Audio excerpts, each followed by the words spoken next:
हरे Krishna. GST में topic क्या चल रहा है अपना?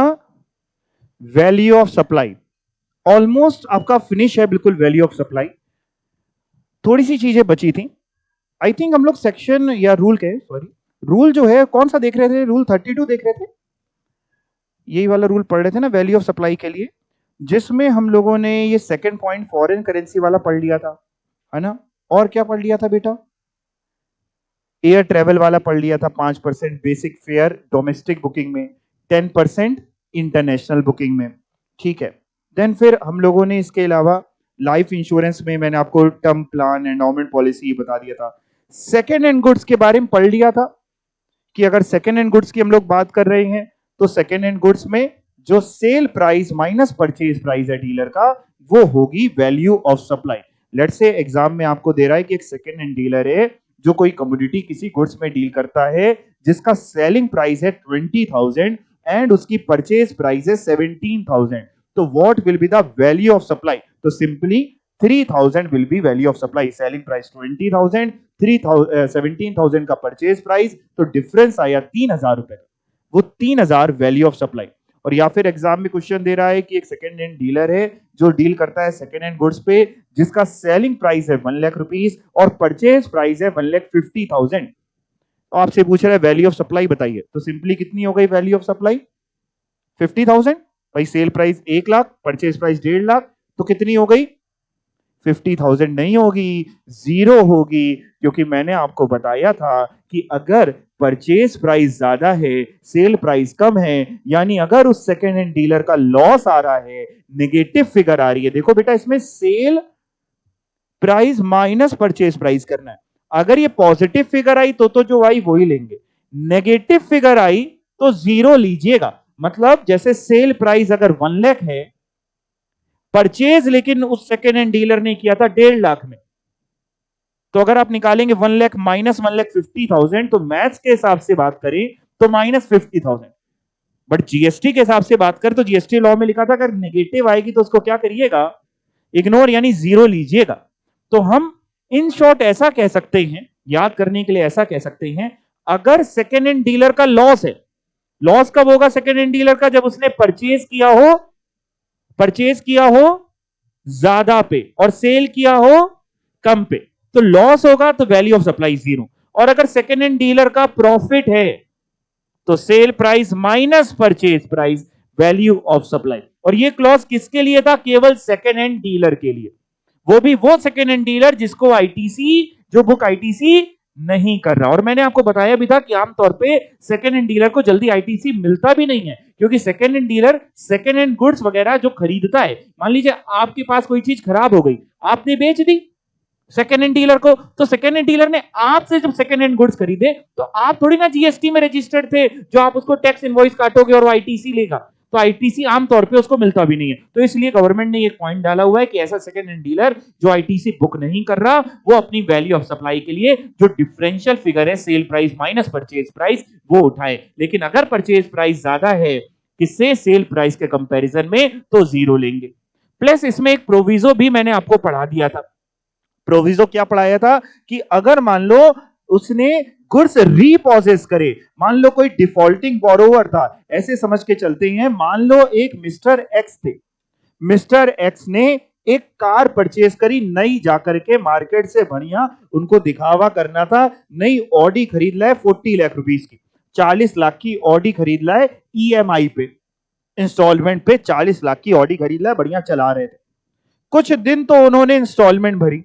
अब जो मैं कुछ दिन बोल रहा हूं वो कुछ महीने भी हो सकते हैं, कुछ साल भी हो सकते हैं, तो टाइम पीरियड का कुछ लेना देना नहीं।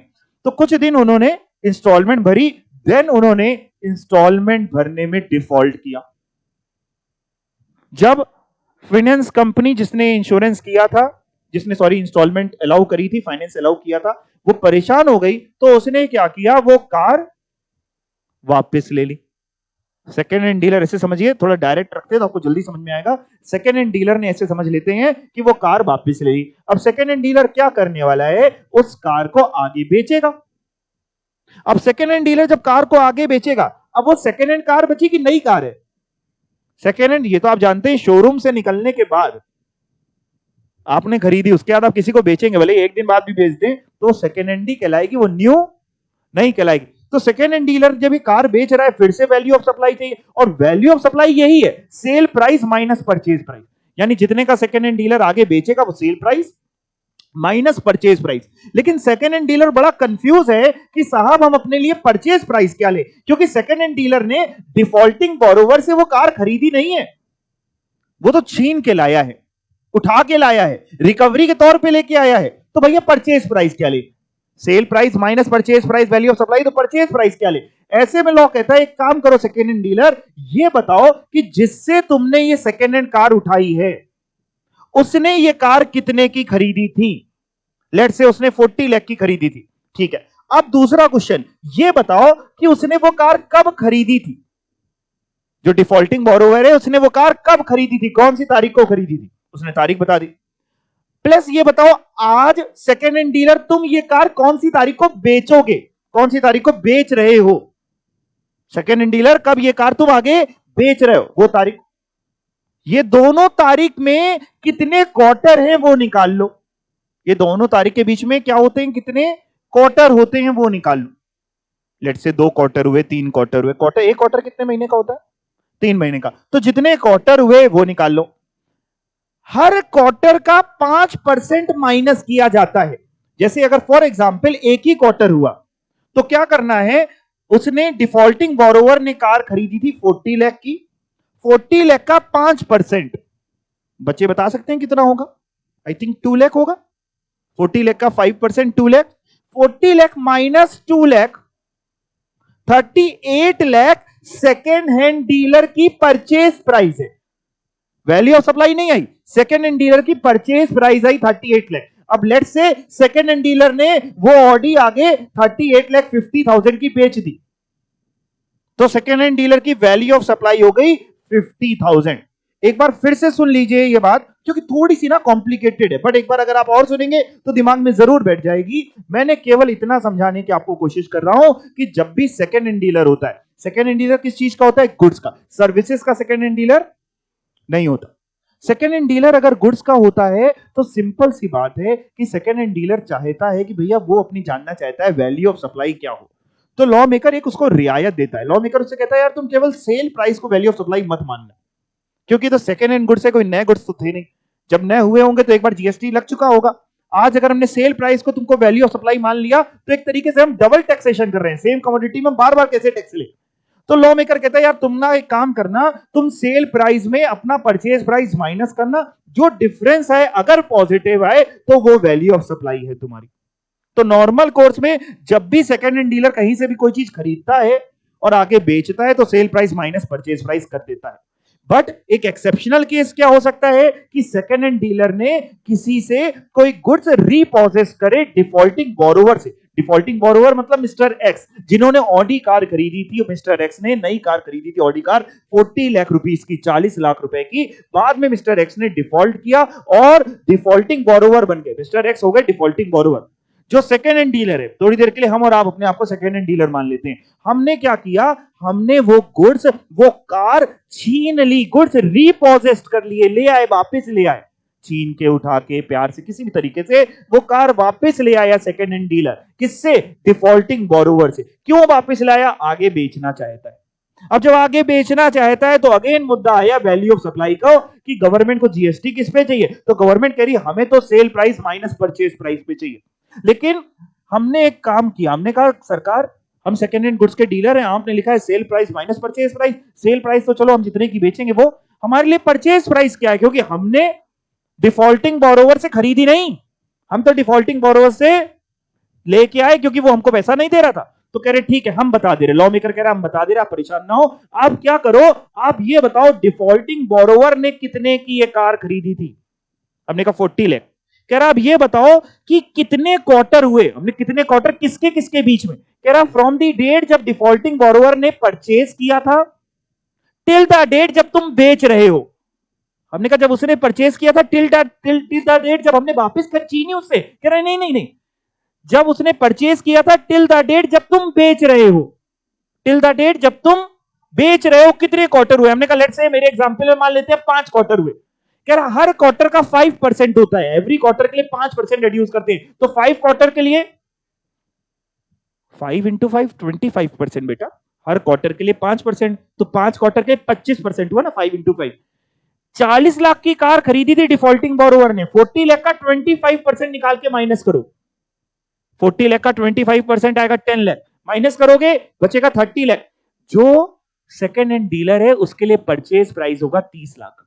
अब सेकेंड हैंड डीलर जितने की कार आगे बेच ले, अगर मान लो सेकेंड हैंड डीलर ने कार आगे बेची 31 लाख की, तो value of supply second hand dealer के लिए 1 लाख। सेकेंड हैंड डीलर ने मान लो ये कार बेची 28 लाख की, वैल्यू ऑफ सप्लाई 0। क्यों? क्योंकि सेकेंड हैंड डीलर का लॉस है। 30 लाख का तो परचेज प्राइस आया, सेल प्राइस 28 लाख आया, नेगेटिव फिगर आई तो लॉस है। बात समझ में आ गई? अब एक बार फिर से पढ़ा देता हूं आपको। लिखा है where are taxable supplies provided by a person, कौन पर्सन? जो dealing in buying and selling of second hand goods, that is used goods को बेच रहा है, एज सच, ऐसे कि तैसा, या after such minor processing which does not change the nature of the goods, minor processing करने के बाद। एंड कंडीशन ये है कि where no ITC has been availed, यानी सर अगर second hand dealer ITC availed कर रहा है तो फिर ये बात नहीं लगेगी, फिर तो सेल प्राइस जो होगा वही वैल्यू ऑफ सप्लाई है, फिर डिफरेंस नहीं निकालेंगे बैठ करके। लेकिन अगर second hand dealer ITC avail नहीं कर रहा है तो ये बात लगेगी, क्या होगा? Value of supply shall be the difference between selling price and purchase price. And where अगर वो वैल्यू नेगेटिव आ गई, यानी अगर परचेज प्राइस सेल प्राइस से ज्यादा था, तो उसको इग्नोर कर देंगे। यहां तक बात समझ में आ गई? और फिर सर वो डिफॉल्टिंग बोरोवर वाली बात कहां लिखी है? बेटा इसी के नीचे जो ये प्रोवाइजो है इसको पढ़िए, अपने आप रीड करिए, अब देखिए समझने की कोशिश करिए क्या लॉ कह रहा है, कैसी लैंग्वेज लिखी है। आप तो पढ़े लिखे लोग हैं, आप जानकार लोग हैं, पढ़िए।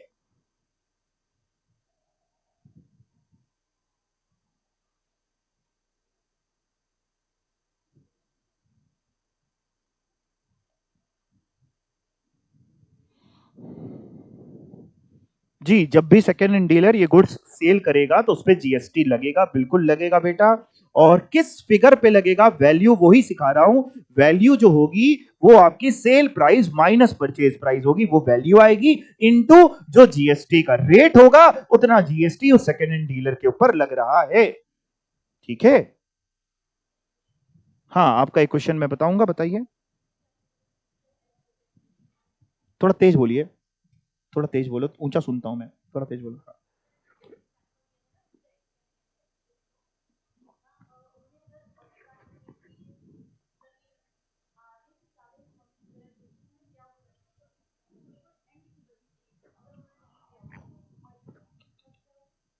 अच्छा, कह रहे हैं मान लीजिए सर आपने जो एग्जाम्पल लिया मिस्टर एक्स का, उन्होंने ऑडी कार जो खरीदी थी इंस्टॉलमेंट में, सर मान लीजिए उसी एग्जाम्पल में उन्होंने काफी सारी इंस्टॉलमेंट पे कर दी थी, आखिरी की एक दो नहीं पे कर पा रहे, तो क्या होगा? सेम ही होगा जो आपको पढ़ाया, सेम होगा। जब उसने खरीदी वहां से लेके जब ये सेकेंड हैंड डीलर वो कार को आगे बेचेगा, वहां से वहां के क्वार्टर निकालेंगे, जितने क्वार्टर होंगे हर क्वार्टर का 5%, 5 क्वार्टर तो 5 इंटू 5 25%, 6 क्वार्टर तो 30%, उसके परचेज प्राइस में से माइनस करेंगे, डिफॉल्टिंग बोरोवर का परचेज प्राइस में से माइनस करेंगे, माइनस करने के बाद जो आएगा वो परचेज प्राइस होगा सेकेंड हैंड डीलर के लिए। फिर सेकेंड हैंड डीलर आगे जितने की बेच रहा है, sale price minus purchase price of second hand dealer, करना वही है, भले एक इंस्टॉलमेंट बची हो या 2 इंस्टॉलमेंट बची हो, अगर गुड्स रीपॉसेस हुए तो लॉ तो यही है।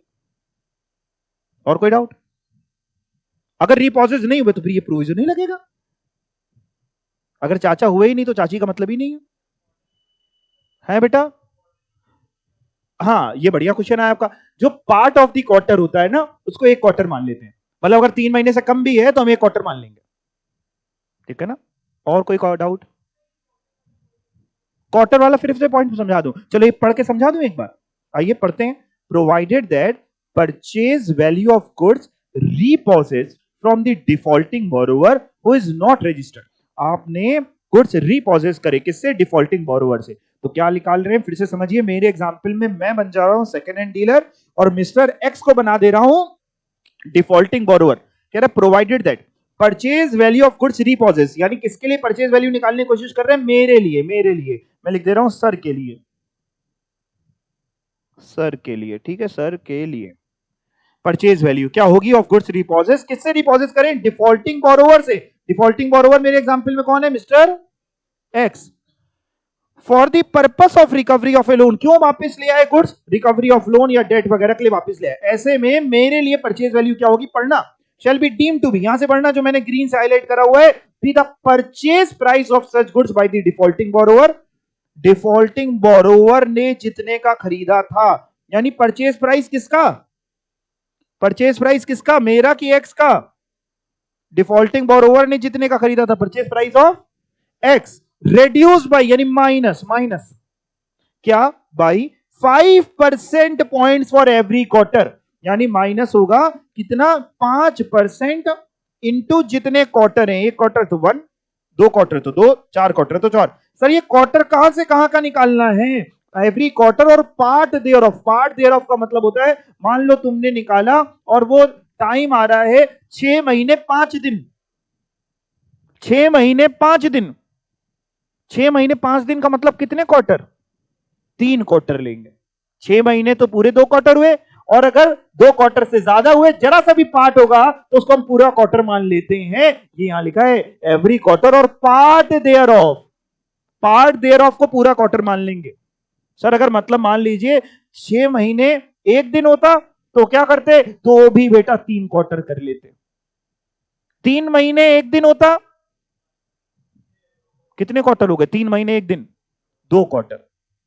केवल 1 दिन खरीद करके या 1 महीना खरीद करके उसने वो इंस्टॉलमेंट नहीं दी और रिकवरी हो गई, वापस ले ली, कितना, 1 महीना तो 1 क्वार्टर, 3 महीने का 1 क्वार्टर होता है, जितने 3-3 महीने कंप्लीट हो जाएंगे वो पूरे क्वार्टर्स में कंप्लीट हो जाएंगे, कन्वर्ट हो जाएंगे, और जो कंप्लीट नहीं हो पाया वो भी 1 क्वार्टर मान लिया जाएगा।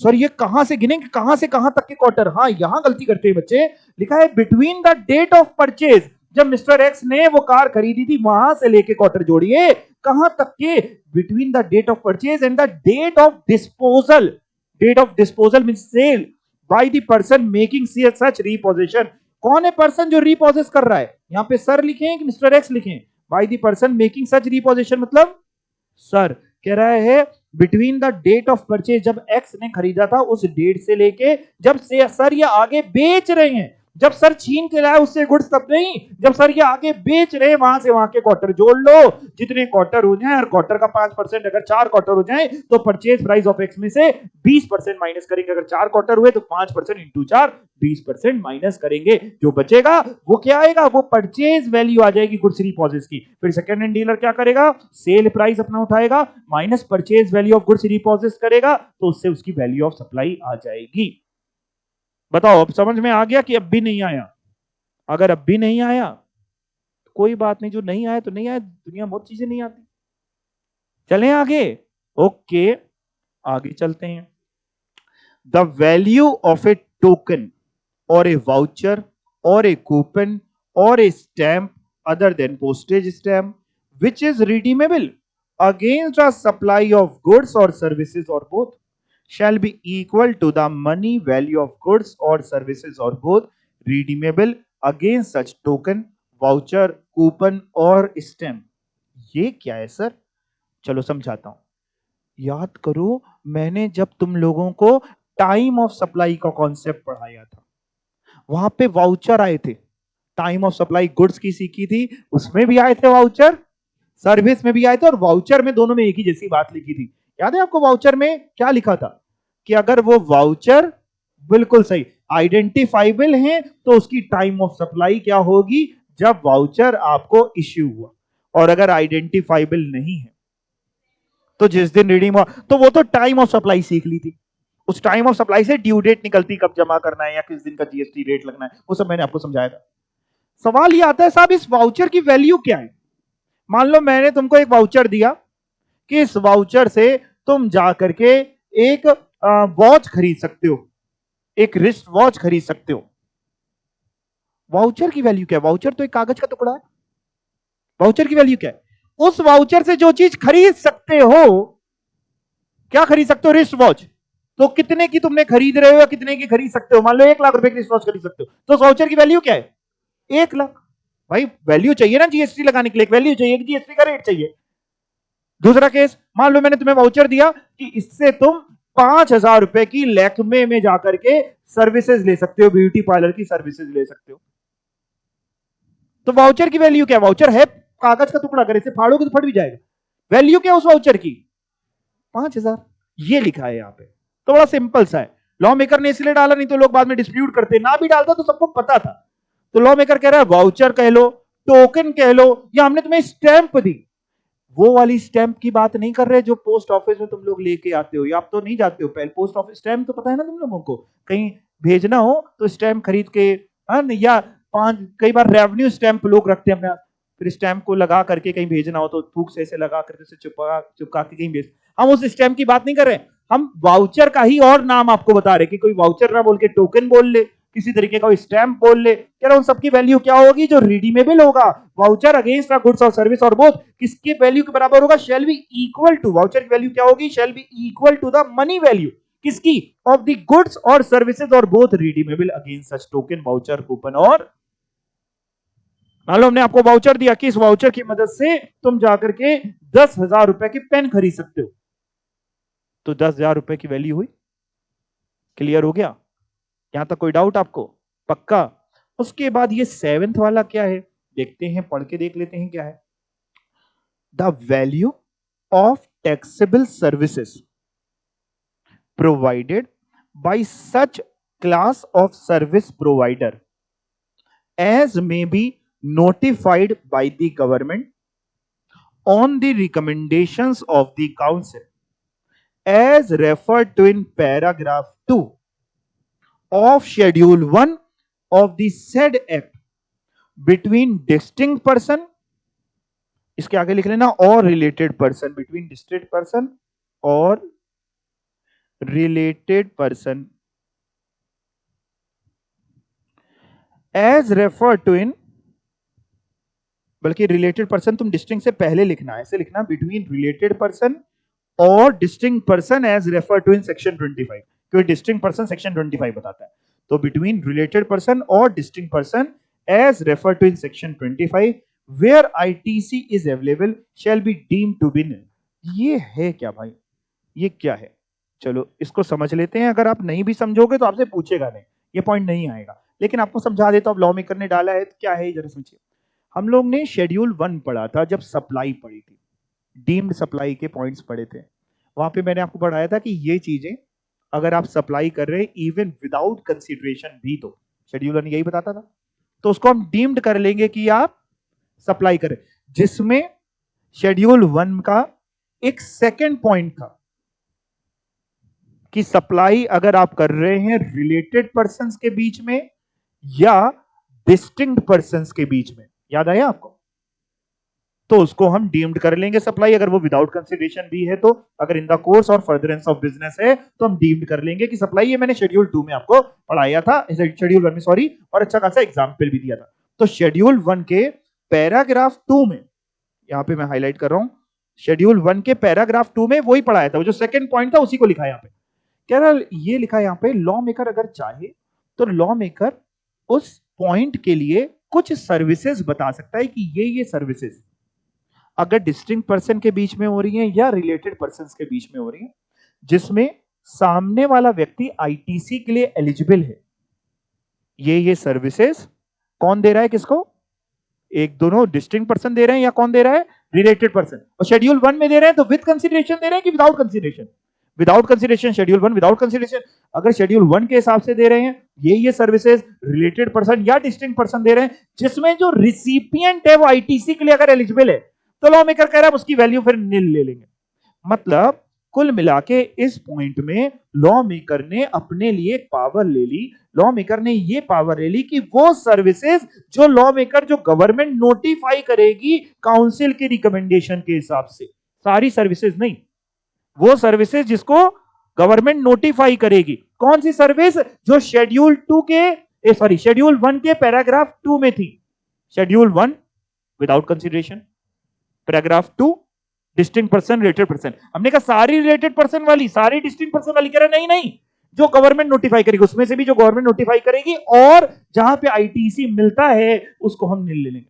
अगर ये पॉइंट आपको नहीं भी समझाया तो आप इसको स्किप कर सकते हैं, नहीं आने वाला, परेशान ना होइए। तो क्या लिखा है? लॉ ने एक पावर ली हुई है, कुछ नया नहीं सिखा रहा हूं, ये पावर सिखा रहा हूं केवल। एक वैल्यू ऑफ टैक्सेबल सर्विसेज, कौन सी services? Provided by such class of service provider कौन सी class sir? As may be notified by the government, जिसको गवर्नमेंट नोटिफाई करेगी, किसकी रिकमेंडेशन पे? गवर्नमेंट काम ही करती है जीएसटी काउंसिल की रिकमेंडेशन पे। और कौन सी बात कर रहे हैं, कौन सी सर्विसेज वो करेगी? As refer to in paragraph 2 of schedule 1, that is of the said act, that is between related person और डिस्टिंक्ट पर्सन। लेकिन एक बात है, वेयर आईटीसी इज अवेलेबल, तो उसको हम नहीं ले लेंगे।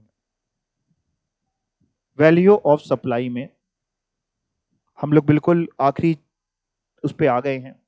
दो चीजें बचती हैं, एक रूल 33 बचता है पढ़ना और एक रूल 35 बचता है। वैल्यू ऑफ सप्लाई का कंटेंट आपका खत्म हो जाएगा। पहले मैं आपको रूल 35 पढ़ा देता हूं, फिर आपको पढ़ाऊंगा प्योर एजेंट वाला 33। जरा ध्यान से समझना मैं जो पढ़ाने जा रहा हूं, बहुत ध्यान से सिर्फ देखते जाइएगा। एक एग्जाम्पल ले रहा हूं।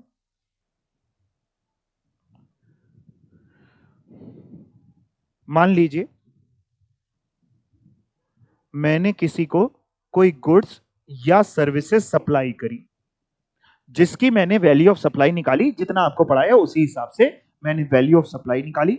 और वैल्यू ऑफ सप्लाई आई बेटा, मान लेते हैं 1 लाख रुपीस की।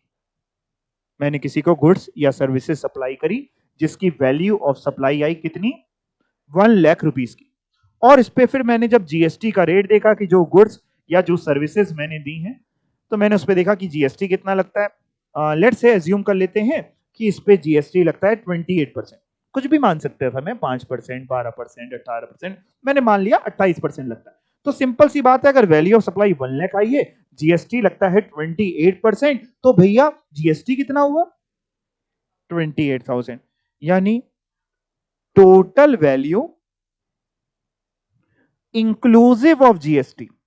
इंक्लूसिव ऑफ जीएसटी मतलब बेटा जीएसटी ऐड करता हुआ, यानी जीएसटी एडेड करी हुई वैल्यू, जीएसटी जुड़ी हुई वैल्यू इतनी आई, 1,20,000। इसमें कोई बहुत बड़ी चीज आपको सिखाई क्या मैंने? नहीं, सिंपल सी बात थी, value of supply 1 lakh, GST का रेट। अगर एग्जाम में ऐसा दे दे आपको, तो आपके तो बिल्कुल भाग्य खुल जाएंगे। एग्जाम में आपसे कह रहा है, लो बेटा value of supply 1 lakh, GST का रेट लो 28%। या तो पूछ लेगा जीएसटी बता दो, तो आप बता दोगे 28,000, या बता देगा कि टोटल वैल्यू बता दो इनवॉइस की, जीएसटी मिली हुई तो 1,28,000। इसमें कोई दिक्कत नहीं। लेकिन अगर वो इसी क्वेश्चन को दूसरी तरीके से फ्रेम करके दे, उसने ऐसे नहीं दिया, वो हमको दूसरी तरीके से दे रहा है। वो क्या कर रहा है एग्जाम में, वो हमको ये वैल्यू दे रहा है। कौन सी वैल्यू सर? वो हमको total value inclusive of GST उसने हमको दे दी। जितने में मैं काम करता हूं, मैं येलो से हाईलाइट कर रहा हूं, जो मैं येलो से हाईलाइट कर रहा हूं, केवल उसने हमको इतना दिया, total value inclusive of GST 1,28,000, and एक चीज और दी, जीएसटी का रेट 28%। और कुछ नहीं दिया। एग्जाम में उसने हमको दो फिगर्स दी, एक total value inclusive of GST दी, एक जीएसटी का रेट दिया 28%। जीएसटी का अमाउंट नहीं बताया मैंने, अमाउंट में देखो येलो नहीं किया ना, वैल्यू ऑफ सप्लाई बताई, ये सब हमको बताया नहीं। हमको केवल ये बताई कि total value inclusive of GST, GST मिला के आ रही है 1,28,000 और जीएसटी का रेट है 28%। और हमसे पूछ रहा है एग्जाम में कि आप बताइए सर, हमसे पूछने की कोशिश कर रहा है, उसकी हिम्मत देख रहे हो, कह रहा आप बताइए सर जीएसटी कितने रुपए का होगा और वैल्यू ऑफ सप्लाई कितने रुपए की होगी। मैं आपको आंसर भी बता रहा हूं, क्योंकि आपको आंसर मैंने दिख रहा है। आंसर क्या आना चाहिए? जीएसटी का अमाउंट होना चाहिए 28,000 और वैल्यू ऑफ सप्लाई 1 लाख। लेकिन ये तो देख के बता रहे हो, ये तो मेरी कृपा है कि मैं आपके सामने क्वेश्चन खुद फ्रेम करके आपको दिखा रहा हूं कि आपको समझ में आए, कॉन्सेप्ट क्लियर होते नहीं आप।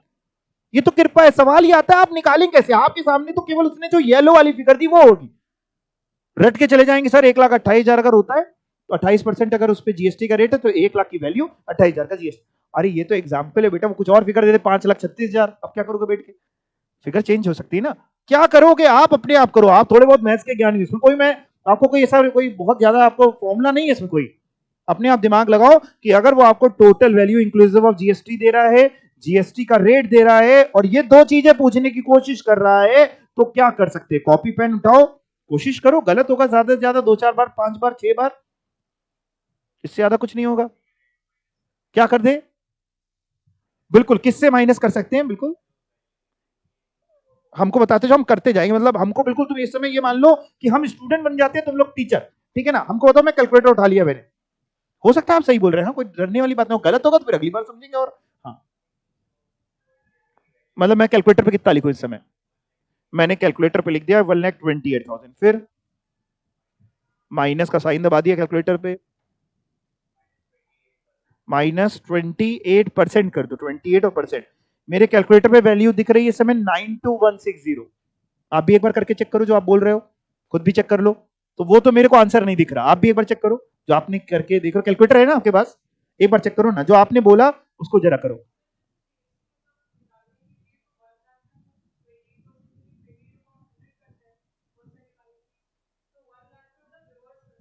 कैसे कर सकते हैं हमको थोड़ा सा बताओ। मैं कैलकुलेटर फिर से उठा लिया, जीरो कर दिया कैलकुलेटर को। एक मिनट धीमे धीमे बोलो, मैं इतना आता नहीं मेरे को। 1,28,000 कैलकुलेटर पे लिख दिया वो, हाँ, इंटू 100 कर दूं, अपॉन 28 कर दूं, कैलकुलेटर में इंटू 100 कर दिया, अपॉन 28, इससे मेरे कैलकुलेटर पे आया है 457,142। अब ये बार चेक करो, यही आ रहा है, कहीं सदन में मैंने कुछ गलत किया? मेरे कैलकुलेटर पे तो नहीं आ रहा कुछ भी, ऐसा आंसर नहीं दिख रहा। आपके में आ रहा है क्या? आया क्या? नहीं आया ना? नहीं आया, नहीं आया, हाँ जी, हाँ। एक सेकंड, एक मिनट, सबका लूंगा मैं, हाँ। 1 लाख में से माइनस कर दे 28%। 1,28,000 में क्या करें बेटा? करो ना जब, मेरा तो मेरे में नहीं आ रहा, कैसे? मोबाइल आप यूज कर रहे हैं, आप कैलकुलेटर शायद यूज करें तो नहीं आया, आप मोबाइल में हो जाए आ जाए, हमें पता नहीं है, हम मोबाइल आता नहीं इस्तेमाल करना। ऐसे नहीं आएगा। 1,28,000 का 28% आप कह रही है ना, चेक कर लीजिए ना, 1,28,000 का 28% जब हम निकालते हैं तो ये फिगर आती है 35,840। इसको किस में प्लस कर दे बेटा? करो ना, जो आप कह रहे हो वो लिखो तो एक बार, आप वाकई संतुष्ट आ गया ये आंसर? मतलब आंसर देखो, मैं आंसर बता दे रहा हूं, आंसर ये आना चाहिए, जीएसटी 28,000 आना चाहिए, और ये 1 लाख, ये आंसर दे दिया आपको, ये आना चाहिए। जो आप बोल रहे हो उससे आ रहा है? पीछे से कुछ बोलना चाह रहे हैं, एक मिनट, हाँ आप बोलिए। वैल्यू ऑफ सप्लाई को 100% मान ले, मतलब क्या करूं आगे? हाँ।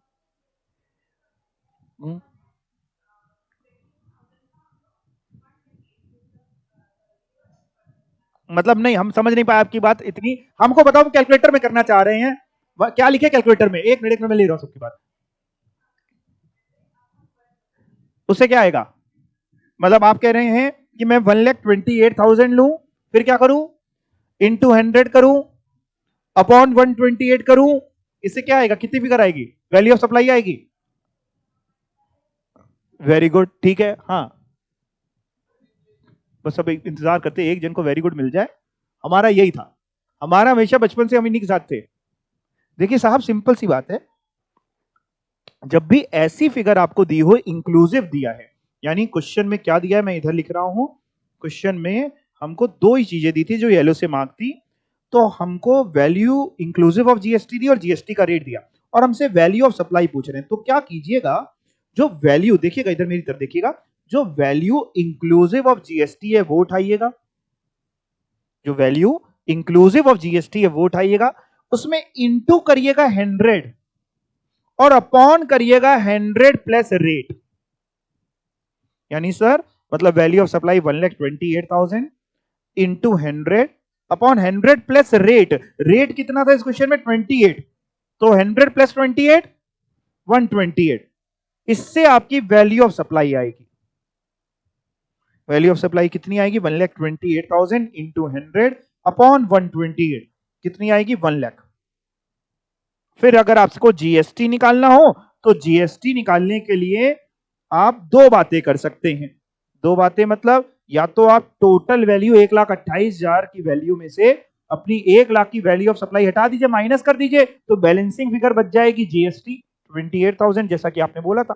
या फिर आप जीएसटी निकालने के लिए आप टोटल वैल्यू लीजिए 1,28,000, इंटू करिए जीएसटी का रेट 28%, 28, लेकिन अपॉन 100 मत करिएगा, अपॉन 100 प्लस रेट करिएगा, डिवाइड में 100 प्लस रेट रहेगा, तो 1,28,000 इंटू 28 अपॉन 100 प्लस रेट कितना? 128, इसको जब आप करेंगे तो आपको कितना मिलेगा सर, करके बताओ। 1,28,000 इंटू 28 अपॉन 128। मैं बार बार कैलकुलेटर में इसलिए करता हूं, मेरे को पता है कि आंसर क्या आएगा। मैं कैलकुलेटर में इसलिए करता हूं कि शायद मेरे को देखा देखिए आप भी थोड़ा सा खुद भी मेहनत करने लगे। 28,000। बात समझ में आ गई?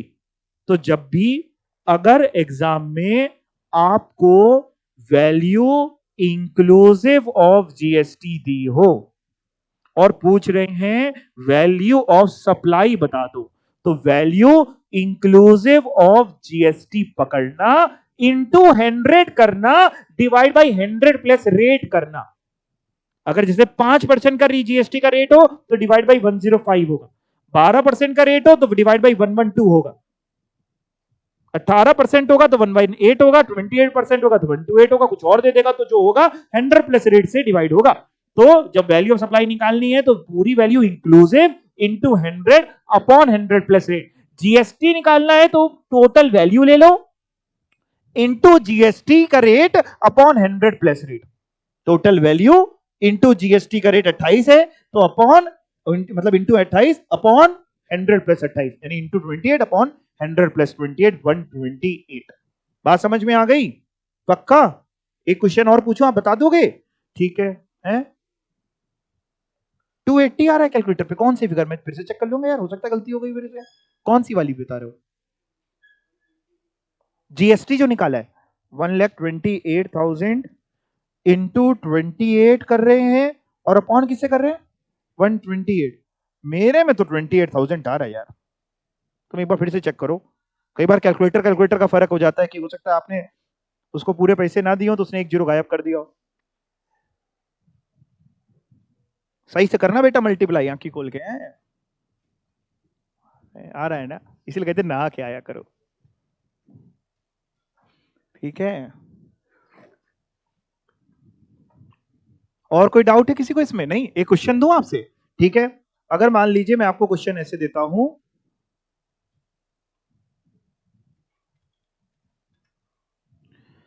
टोटल वैल्यू जो इंक्लूसिव ऑफ जीएसटी है, total value inclusive of GST जो है वो 453,600 है और जीएसटी का रेट जो है वो 5% है। आप हमको दो चीजें बता दो। सर क्या दो चीजें बता दें? बेटा एक हमको तुम बता दो वैल्यू ऑफ सप्लाई और एक हमको तुम जीएसटी बता दो। जो बच्चा ये बता देगा वो हमको एक चॉकलेट खिलाएगा।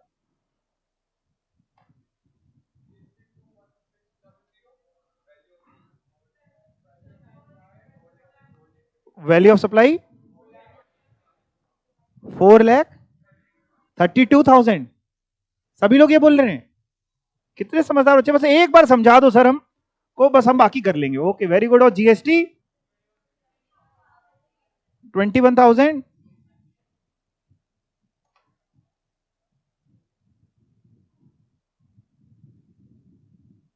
इजी है, यही था आपका रूल 35। चलो देखते हैं क्या रूल 35 में यही बात लिखी हुई है। यही लिखा होगा, और क्या लिखेगा? देखो जरा क्या लिखा है। कहां गया भाई? ये रहा। हाँ जी, हाँ जी, देखते हैं जरा क्या बोल रहे हैं। वैल्यू ऑफ सप्लाई अगर आपको दी है inclusive of integrated tax, IGST या सीजीएसटी, एसजीएसटी, यूटीजीएसटी, जो भी है, ऐसे में क्या करें?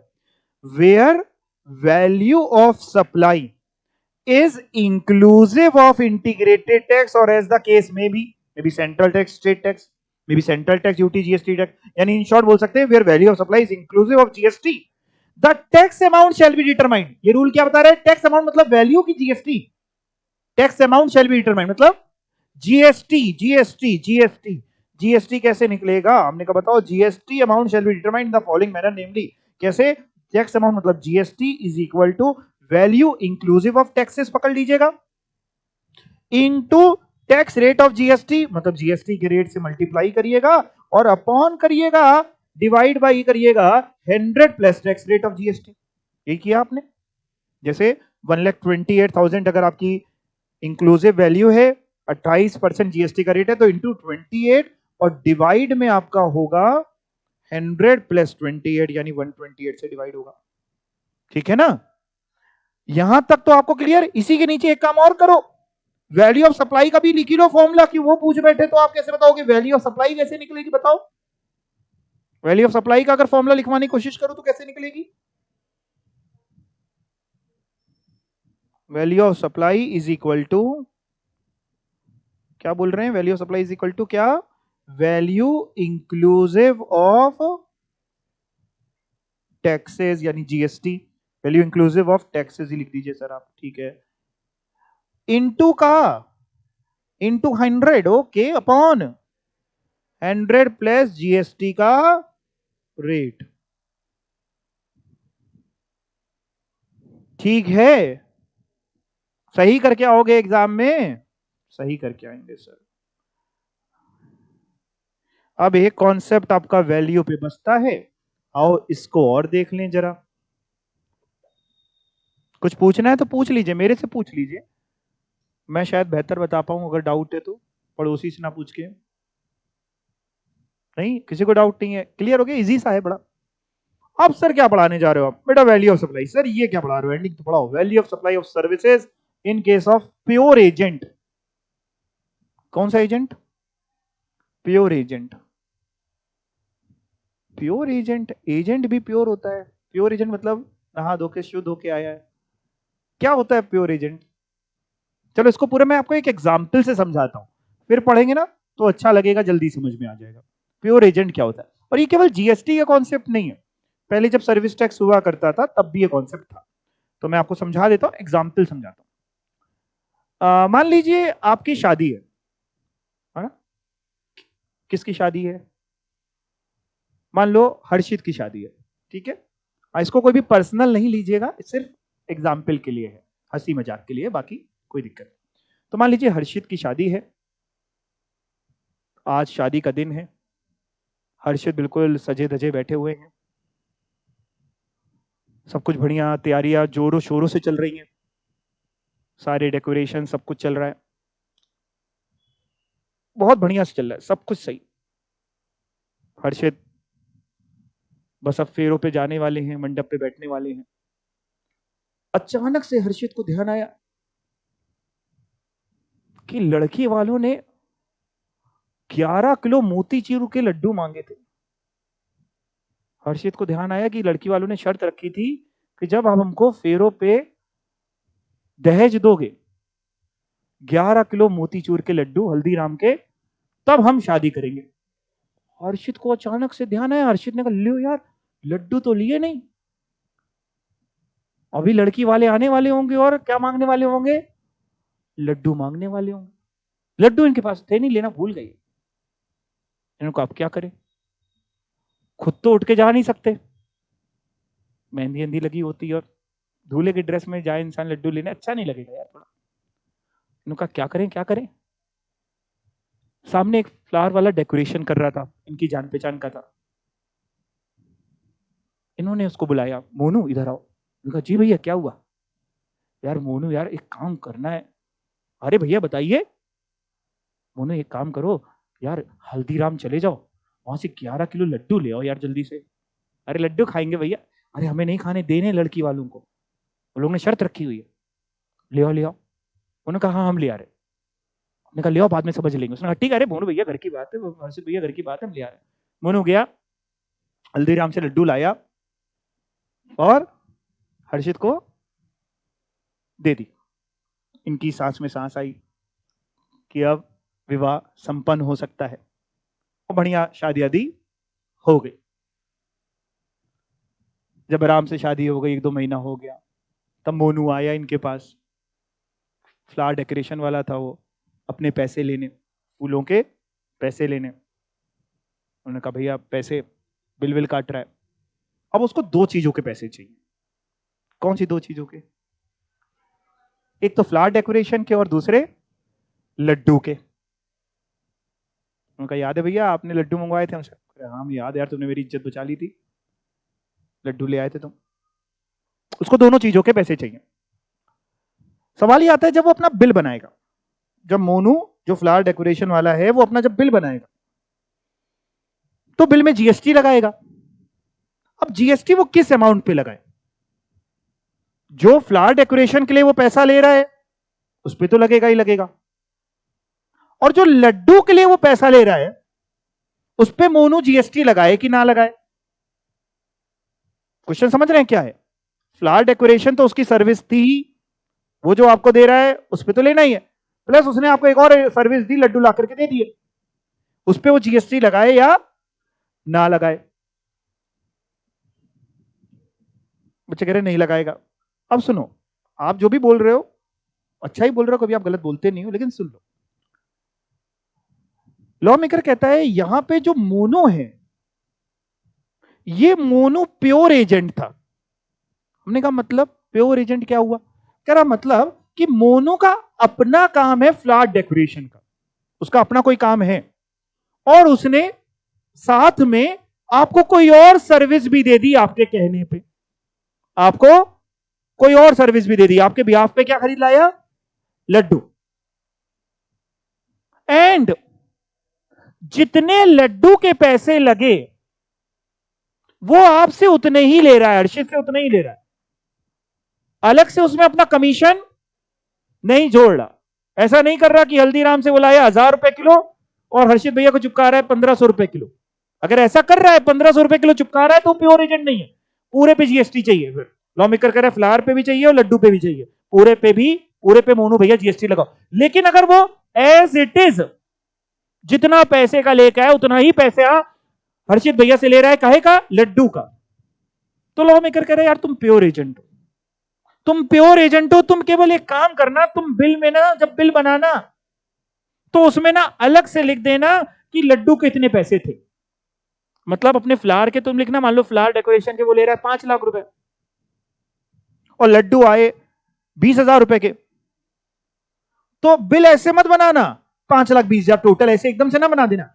बिल ऐसे बनाना कि 5 lakh is for flower decoration and 20,000 is for laddu for इज्जत बचाएंगे।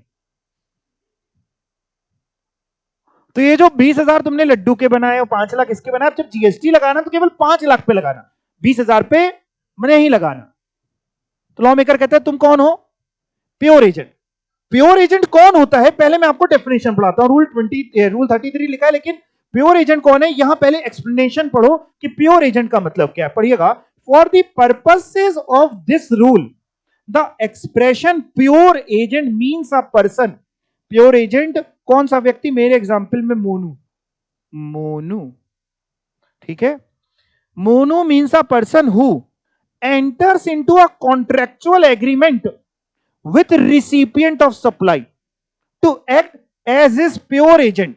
मोनू ने एंटर किया एक कॉन्ट्रेक्चुअल एग्रीमेंट, किसके साथ एंटर किया वो agreement? Recipient of supply. Recipient of supply कौन है? हर्षित भैया, जिनकी शादी है, हर्षित भैया।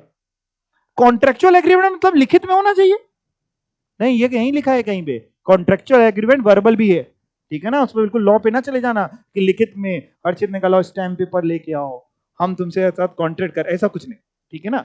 तो उन दोनों के बीच में बात हुई, एक एग्रीमेंट हुआ कि भैया ठीक है तुम लड्डू ले आओ यार, बाद में हम तुमको समझ लेंगे।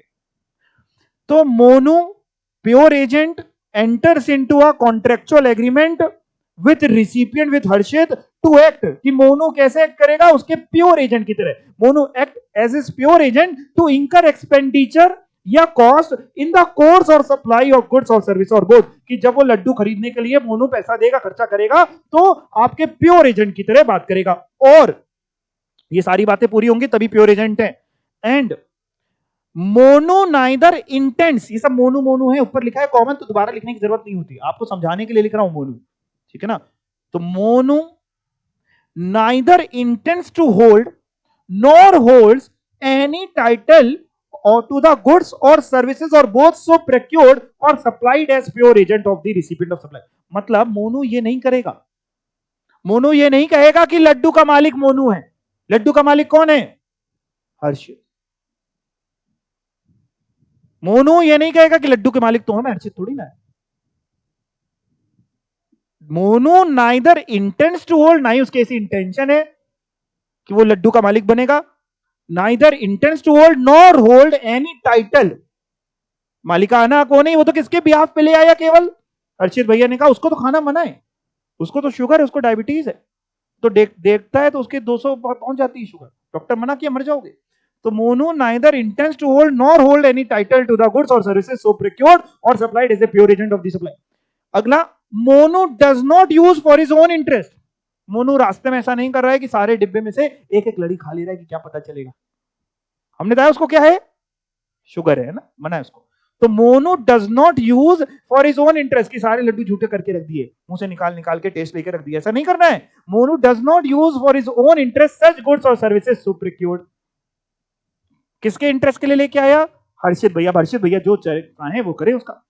एंड मोनू रिसीव्स ओनली, पैसा मिलेगा मोनू को, only actual amount incurred to procure such goods और services in addition to the. Monu को सिर्फ लड्डू का पैसा मिलेगा, मोनू लड्डू खरीदने के लिए आया था वहां पे, आया काय के लिए था, फ्लावर डेकोरेशन के लिए। In addition to the amount received for supply he provides on his own account. वो जो सप्लाई देता है, फ्लावर डेकोरेशन की सर्विस देता है, तो फ्लावर डेकोरेशन की जो सप्लाई दे रहा है, या फोटोग्राफर है भैया जी स्माइल, तो फोटोग्राफर है, उससे इन्होंने लड्डू मंगवा लिया, कुछ और मंगवा लिया, तो फोटोग्राफर वो अपना पैसा जो ले रहा है वो तो लेगा ही, उस पर जीएसटी लगाया, उसके इन एडिशन टू वो लड्डू का भी पैसा इनसे ले रहा है। ये होता है प्योर एजेंट। अगर ये बात सहमत हो गई प्योर एजेंट है, तो होगा क्या, आप उस सप्लाई पे जीएसटी नहीं लगाएंगे, उस पे नहीं चाहिए। लॉ मेकर कहता है ये बात ऊपर लिखी है, पढ़िएगा। The value of supply of services in case of pure agent notwithstanding anything contained in the provision of this chapter। पूरे चैप्टर को ओवररूल किया गया, पूरा चैप्टर मतलब ये जो वैल्यू ऑफ सप्लाई पढ़ रहे, the expenditure or cost incurred by a supplier as a pure agent, वो खर्चा जो सप्लायर ने किया एज अ प्योर एजेंट। हमारे केस में सप्लायर कौन है, Monu, as a pure agent जो किया, किसका pure agent, of the recipient of supply. Recipient कौन है, Harshit. Shall be excluded from the value of supply, मतलब उसमें जीएसटी लगना है कि नहीं लगना है, नहीं लगना।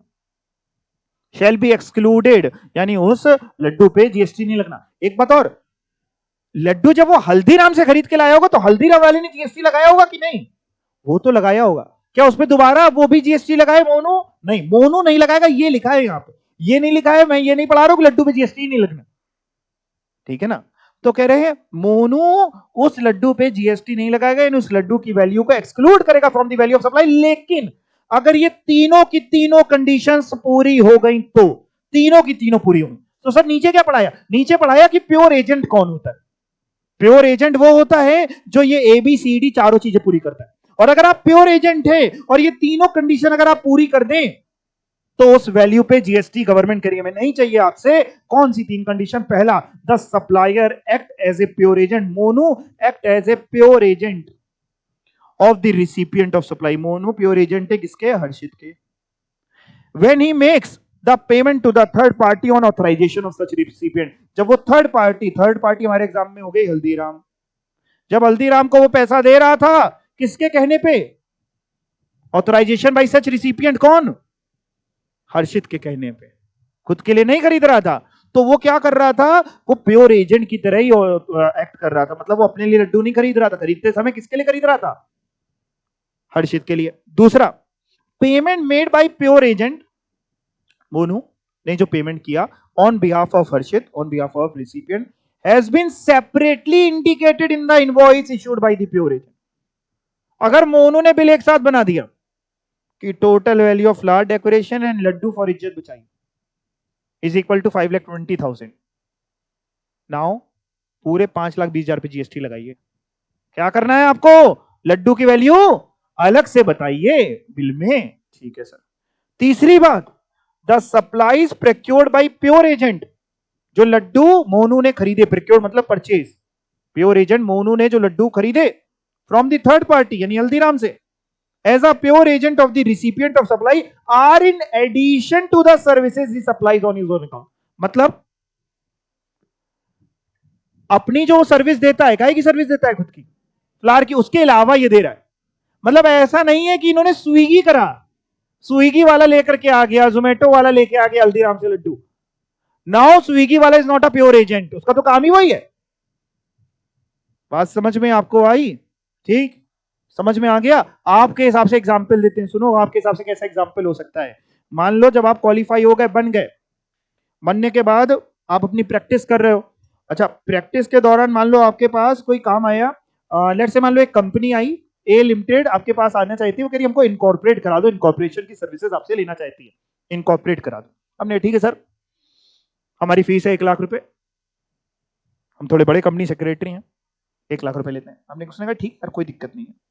आपने कहा ठीक है, आपने इनकॉर्पोरेशन कराया, 1 लाख रुपए का खर्चा आपने पहले बता दिया था, प्लस जब इनकॉर्पोरेशन होता है तो आरओसी की भी कुछ फीस लगती है, रजिस्ट्रार की भी कुछ फीस लगती है।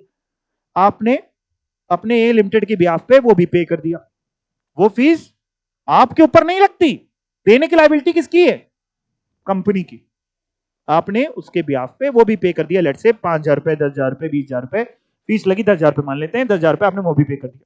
फिर आपने बिल काटा, value of services for incorporation 1 lakh, फिर उसके नीचे reimbursement of actual charges paid to ROC on behalf of A Limited 10,000. Now this reimbursement of actual charges जो आपने ROC को दिए, ये आप एक्ट कर रहे हैं एज अ प्योर एजेंट। इस वैल्यू पे जीएसटी आपको नहीं लगाना। उस 1 लाख पे लगाना है कि नहीं? वो 1 लाख पे तो लगाना है, वो तो आपका पैसा आप ले रहे हो, उस पे तो लगाना है, लेकिन जो आपने उसके बिहाफ पे दिया उस पे नहीं लगा। लेकिन मान लो आप अलग से बताते नहीं, आप कह रहे हो भैया 1 लाख प्लस 10,000, 1,10,000 लेंगे, टोटल बिल में 1,10,000, पूरे पे जीएसटी लगेगा। या आप अपना कमीशन उस पर भी जोड़ देते हो, दे क्या है 10,000, बता रहे हो 12,000, जीएसटी लगेगा पूरे पे। बात समझ में आ गई? कोई डाउट? यहां पे आपका वैल्यू ऑफ सप्लाई खत्म हो गया। किसी को कोई डाउट तो नहीं है इस पे? हाँ, डाउट है, डाउट है। हाँ मोनू, हाँ कोई सर्विसेज ना दे रहा होता। हाँ अच्छा चलो समझते हैं थोड़ा सा ना इसमें। एक तो लॉ पढ़ लिया, थोड़ा प्रैक्टिकल एस्पेक्ट भी आपको समझा देता हूं। जैसे लड्डू का एग्जांपल दिया, अब मान लो वहां पे इनका कोई रिश्तेदार खड़ा था, इनका कोई छोटा भाई बहन कजिन वगैरह, है ना, वो कोई सर्विसेज इनको नहीं दे रहा, वो तो खुद सच के आया है कि आज भैया की शादी, आज नाचेंगे, आज नाचना है, भैया ने बुलाया, भैया जाओ यार लड्डू ले आओ। वो गया, लड्डू ले आया। ना वो स्विगी वाला है, ना वो जोमेटो वाला है, ना वो अपनी कोई और सर्विस दे रहा है। वो लड्डू लाएगा, लड्डू इनको दे देगा, लड्डू पे हल्दीराम वाले जीएसटी लगा रहे हैं, इनको दे देगा और इनसे एक्चुअल पैसा ले लेगा। नहीं लेना होगा नहीं ले लेगा, अगर सगा भाई है तो नहीं लेगा, हो सकता है बात अलग है, उस पर कोई मतलब ही नहीं, उस पर जीएसटी लगेगा नहीं। प्रैक्टिकली एस्पेक्ट अगर आप समझे किस बात का, ना वो बताने जा रहा है किसी को, ये प्रैक्टिकल एस्पेक्ट है, ना वो पूछने जा रहा है लॉ मेकर। लॉ मेकर को बनाना पड़ते हैं ये सारी चीजें। ठीक है, और कोई डाउट किसी का? तीनों पॉइंट्स की थोड़ी थोड़ी समरी बिल्कुल बता सकते हैं। तीनों पॉइंट में केवल इतना है, आपको जो बातें याद करनी है, अगर तीनों को मैं ध्यान से बताऊं तो पहली चीज में लिखा है कि सप्लायर यानी ऐसे समझिए प्योर एजेंट जब वो पैसा पे कर रहा है तो हर्षित के बिहाफ पे कर रहा हो। दूसरे में लिखा है प्योर एजेंट उसको सेपरेटली बिल में अलग से बता दे। और तीसरे में लिखा है प्योर एजेंट अपना भी कुछ काम करता हो, उसके अलावा ये उसने एक सर्विस आपके कहने पे दे दी। और कोई बात किसी को डाउट नहीं? क्लियर? तो यहां पे वैल्यू ऑफ सप्लाई आपका हो गया।